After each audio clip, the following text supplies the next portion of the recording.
quiero agradecer a LTV1 la oportunidad de hablarles a todos los televidentes y a la multitud de gente que está suscrita a este canal para transmitir una reflexión que casualmente hoy justo cae 25 de mayo y en ese momento, haciendo una reflexión de tipo histórica para poder proyectar al día de hoy, en esos momentos hubo un grupo de gente, de ciudadanos, que se reunieron con un sueño.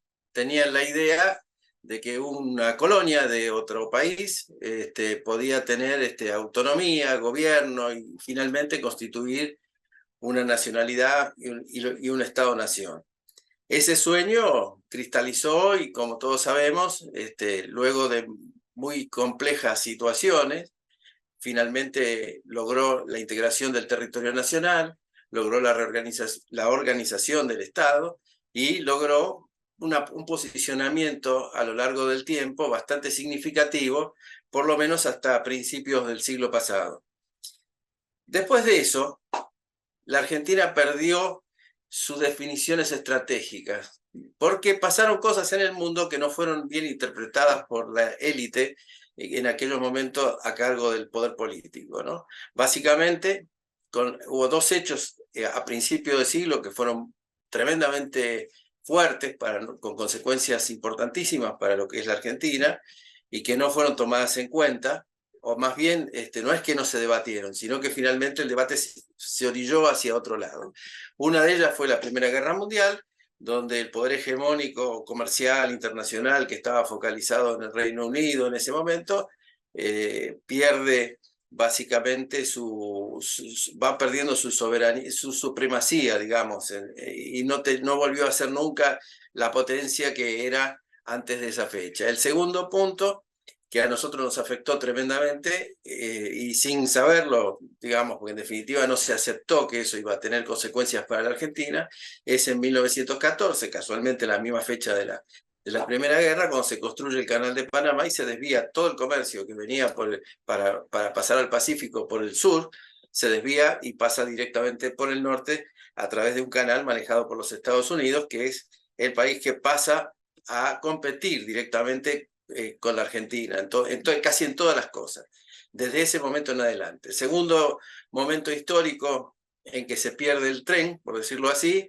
es en la Segunda Guerra Mundial, cuando al término de la guerra, Argentina consideró, el liderazgo argentino en ese momento consideró que el inicio de la guerra de Corea era el inicio de la Tercera Guerra Mundial, y tampoco se visualizó con claridad lo que estas cosas significaban para un país como la Argentina, que desde el 1914, la Primera Guerra y en adelante todo este proceso, fue cambiando su estructura estatal, su organización nacional, se fue debilitando y se fue cayendo desde hace un siglo hasta ahora, perdiendo posiciones en forma constante, como lo muestran todas las estadísticas de ingresos por habitante. O sea, pasamos de los mejores ingresos por habitante a prácticamente una tabla mediocre rodeada de los países africanos y con un índice de pobreza impresionante.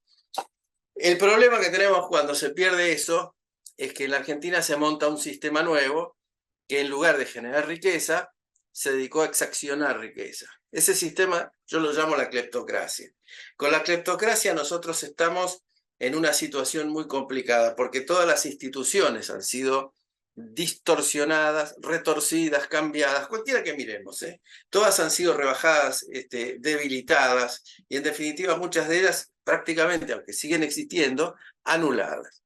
Esto es las dos cosas juntas son las que afectan nuestra realidad actual, que es muy difícil que se pueda cambiar dentro del mismo esquema político, dentro del sistema partidocrático tradicional, va a ser muy difícil encontrar un solo dirigente con una idea clara de cambiar esa modalidad de inserción en el mundo, que hoy nuestros dirigentes actuales la siguen viendo multipolar, nos siguen viendo proveedores de materias primas, nos siguen viendo proveedores de alimentos, no nos siguen viendo más como una potencia con posibilidades industriales y económicas de otro nivel.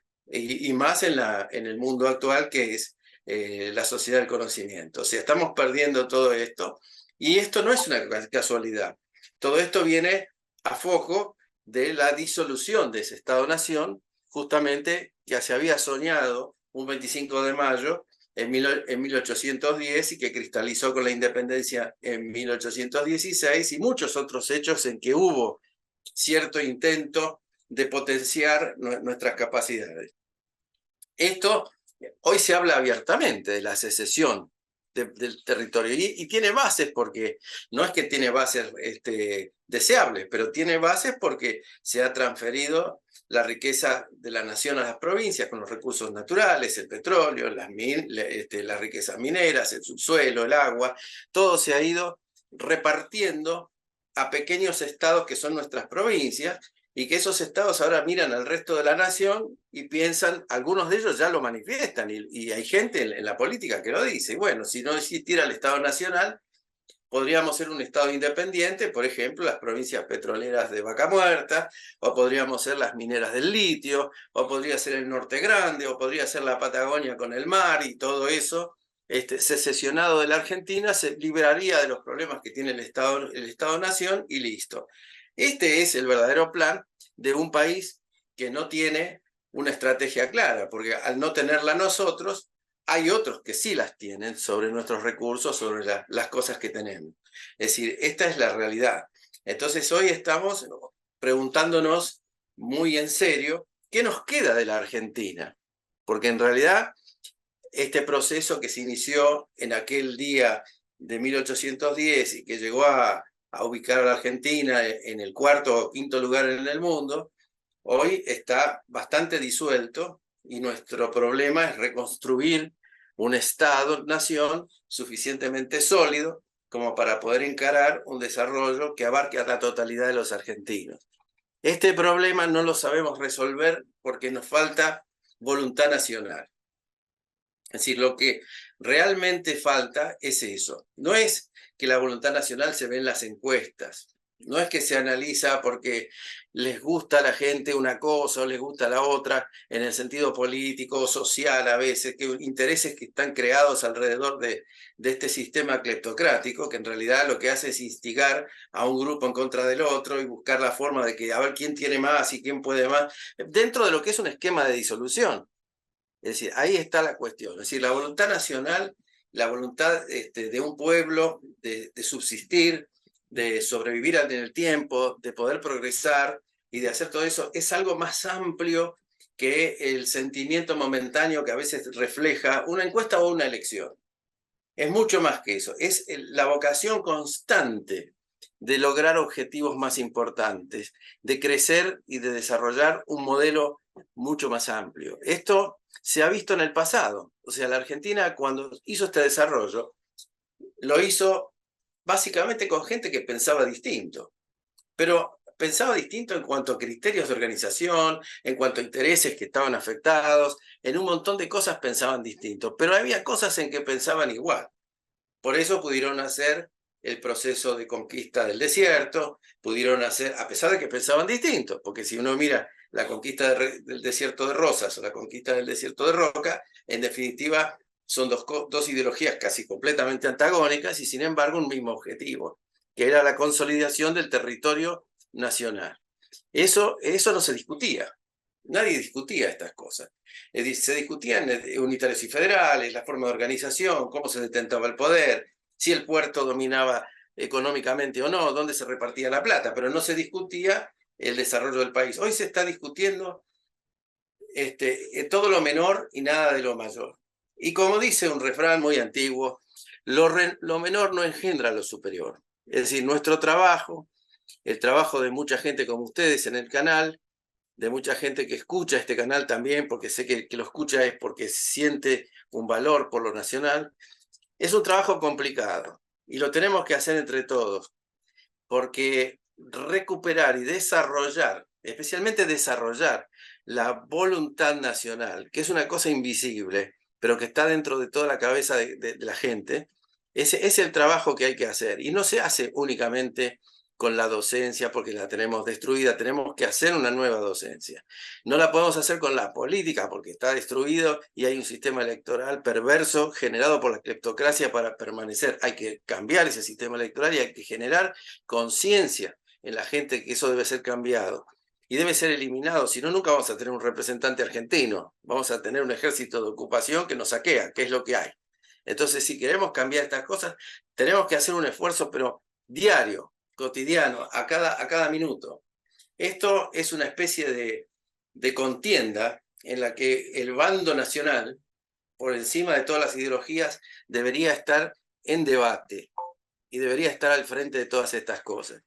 Con esto me despido de esta reflexión, porque a mí me gustaría ver que hoy, si somos 100.000, seremos 100.000, si mañana somos 1.000.000, seremos 1.000.000, pero tenemos que ser prácticamente la mayoría absoluta en cuanto a este pensamiento y recuperar un lugar en el mundo. Hoy el mundo se está modificando, el centro de poder se está mudando a Eurasia. Esto lo ha visto con claridad Brasil, que sí tiene estructuras para desarrollar sus estrategias nacionales y demás, como el caso de Itamaraty, que Argentina carece de eso, y sí tiene capacidades preservadas dentro de su industria, que Argentina carece de esto y la hemos destruido en acuerdos de distinto tipo. Entonces, nosotros, si queremos tener una oportunidad, lo más importante que hay que recuperar es la voluntad nacional, que es la que realiza todas las demás cosas. No se trata de meterse en el chiquitaje de la partidocracia, porque eso sabemos que es parte del esquema destructivo y no nos lleva a ningún puerto. Así que mi reflexión principal es: tratemos de recuperar la voluntad nacional, hagamos todo lo posible, horas y horas cada día, haciendo cosas, transmitiendo mensajes, pensando, enseñando, procurando sumar más que restar. Esto es el objetivo principal y lo único que yo podría reflexionar en un 25 de mayo con un país como el que tenemos. Muchísimas gracias a todos por escucharme. Decir siempre la verdad primero tiene un precio. Pero todos los días, en cada programa, en cada reportaje, en cada esclarecimiento, descubrimos que decir la verdad vale la pena. Decir siempre la verdad tiene un precio. Pero cada vez que recibimos tu apoyo, entendemos que seguir luchando vale la pena. Dependemos de tu ayuda. TLV1, toda la verdad primero.